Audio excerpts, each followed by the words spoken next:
The next item on our list of requirements is that we need to create working controls for our delete TD. So let's go back into the HTML code, and what we'll do here is we're going to go ahead and we're going to create the HTML needed for the user interface elements. I'll create a new div, and inside that div we're going to create our input item, and this is going to be another type of number, because remember, when we delete a to-do, all we need to do is select which one of the to-dos we want to delete. So this will be input type of number, and let's give this an ID, and the ID is just going to be delete td, and we'll use pause input.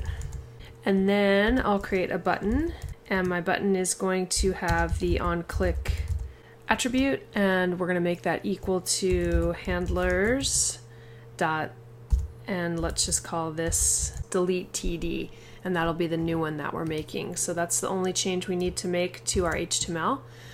I'm going to come back into my JavaScript and we'll add the script for this section of the application.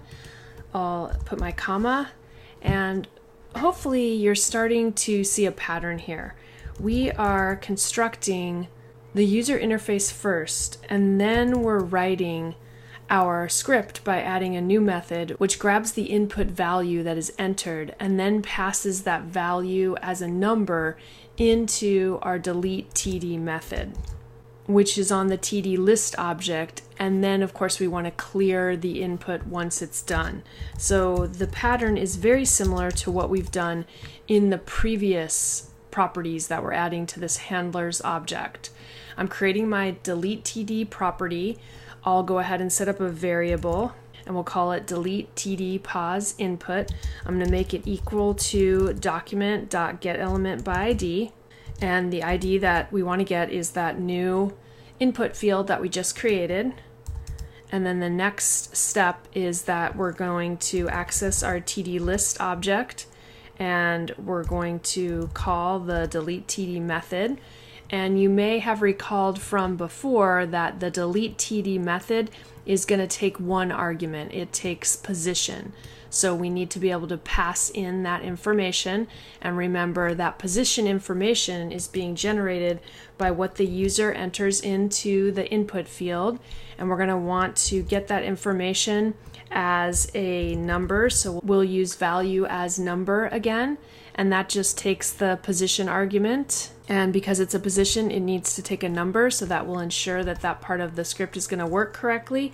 And finally, we just want to take that input field and we want to set its value back to nothing. And remember, we want to use an empty string here because we're asking for a numeric value.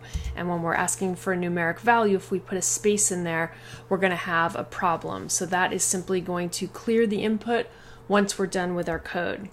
If we save this and we go back into the browser and refresh our page, I'll add a couple of items.